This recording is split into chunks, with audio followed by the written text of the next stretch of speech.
hano rero tukaba turi kumwe na Saddie vibes queen girl umeze bien meze bon cyane kabisa ibyishimo ari byose ariko ubanza nta kintu kiguhereza full energy nka nyuma urangije nko performance wana numva meze neza numvaga mbere yuko class itangira nta mbaraga ariko numva imbaraga ari zose ibyishimo ni byose. It's good. It's really good. Yeah. Hanyuma no munsi niwe wari teacher wono munsi. How does it feel? Kumva ko noneho abantu bose ari gukora mwiza uri gukora. It feels good. It feels good.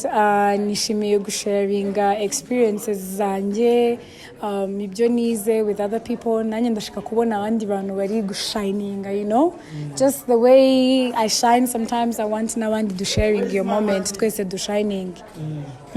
Hanyuma ni kubyina navuga ko ubu ngubu these days muri abantu bari kuza for free mujya mutekereza ko hari n'igihe kizagira noneho abantu bagatangira bakishyura kubera ko ni ibintu ntekereza ko ari igihe kizagira bagatangira kumakinga money babikuye muri ibyo rero mba numva ko nuri kubitegura nawe ugomba kubona amafaranga hari igihe muteganya cyangwa nyine abantu bagomba kuza nyine for free ni ukuvuga ngo nago initiatives cyangwa se ibikorwa bihari ari iki ngiki gusa tuzagira n'ibindi bikorwa byo kuzajya biba offered to the crowd for free but this is the first edition of the Move Africa Dance Camp so byari byiza ko biba free so people can first see the vibe.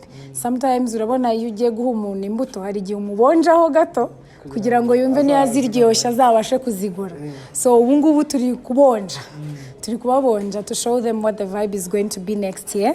It's going to be something gihora kigaruka thanks to Manzimbaya ewan turi tayari kubofaringa ariko of course bagapenga but we're gonna have even other initiatives zizaba ziri free for other people. Hanyuma uri gukora performances zigiye zitandukanye back in days twahuriye classic. Performances ziri kugenda neza. I feel like finally abantu bari kubona the talent and I'm appreciative. Ni kwishima cyane kwako nanjye I have worked so hard kugira ngo ngeraho ndi so ni byiza kubona ko hari abantu bari kugenda babona talent hari and I'm able to make people happy when they see me dance so ndishimye cyane. Hanyuma narindi kuvuga ngo nyuma yuko twigeze gukorana ikiganiro ku Show TV wabonye performance nyinshi hari muri BAL harya BAL I'm not sure nago nibuka neza but I think it's after. I'm not sure. I think it's nyuma hari nyuma BAL Boys to Men Stress Awards and Festival plus no muri no muri cases yego. Hanyuma ni ibintu ubu ngubu navuga ko noneho ushobora kubaho gusa nta kindi kintu I can say yuko ni ukuvuga ngo buri kintu cyose kigira season. I can say yuko na entertainment mu Rwanda igira season ibishyushye haba hari ibiraka haba hari time for events and I feel like this is that season mpaka kugeza December irangiye and then hazabaho season of course biza slowing down but I feel like it's enough for me to save and be happy in my element so ndi kwishima ku ntambwe biri kugenda bitera dance industry kugenda izamuka and dukeneye support from more people to see yuko this is good. So many people hano baje bafite stress bafite ikibungubu batashye their bodies are tired but their mind have rested so that is good. Hanyuma uvuze ko umubiri wabo naniwe ariko nibura umutwe waruhutse nyuma yuko ushaka kubyina noneho bikagwereza n'amafaranga binatuma nyine urelaxa hanyuma nagira ngo niganire noneho ngi kuba n'abakobwa cyane kubera ko turi mu gihugu ubona ko cyahaye ijambo mu mutegarugori umukobwa back in the days twize guhurira ambwira ngo bibaye na ngombwa najya mbigishiriza ubuntu ubu ngubu byarakunze ni nk'ibi nyine byabaye twabonye opportunity yo kuba nagira so many girls, so many women attend my class. I was very, very happy. Kubera maybe ndi n'umufeminist ariko harimo no kwishimira kuba ndi kubona abagore bagenzi banjye bari gushininga muri element zabo mu bakunda kuba so nishimiye kuba nabonye abakobwa benshi baje kandi some of them wabonye ko bitinyutse hari uwo nashyize yari hagati nanjye mba ndi kugenda ndeba impano and I want to help mu buryo bwose bushoboka nshyire spotlight ku muntu buri wese abashe kuba yagira moment talent yiwe. Hanyuma nigeze kubona ukorera performance muri Uganda. Okay, ni muri Uganda no mu Burundi muri event ya Bruce Melody twayibagiwe.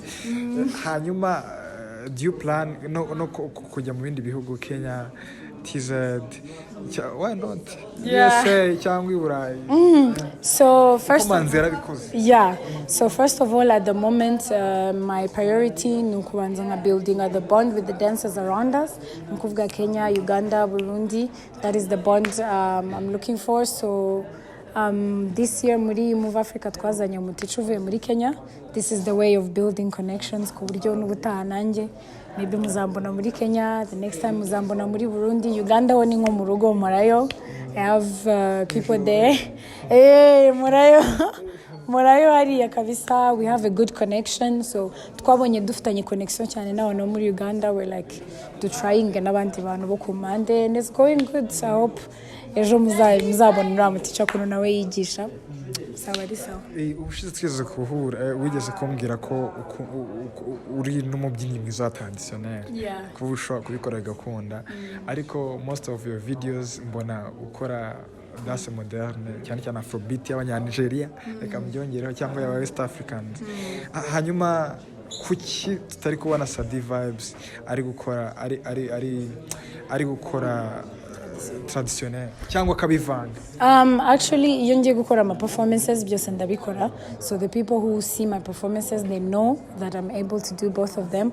Ariko I feel ko buriya mu buzima buriya ugomba kugira amahitamo, ugomba kuvuga ati ni iki ngiki ngiye guhitamo focusing kuri ubu, kuko ufashe ibintu byose byaba too much. So kuri njyewe I've seen yuko traditionnel nayihereye mu bwana ariyo mbyina gusa paka kugeza nkuze, umwanya wa modern uragera. Now I feel like it's important for me na umwanya, so and after that now we can fuse no tuzajya do posting, but soon there are some people bazi ko nabishoboye, ariko soon ndaza kubereka uwo ndiwe. I'll show you the real me. None birakariye. Hanyuma dusoza aka message wahereza abajene cyane cyane abakobwa, kubera ko nibo ubona ko abatipe bo harimo agatege banihangana na haso mu kontekana niba utabyemera kubera ko bambwiye kurumva. Hoya nibyo ndabyemera, rega I can be a feminist but nago nahakana the reality of things.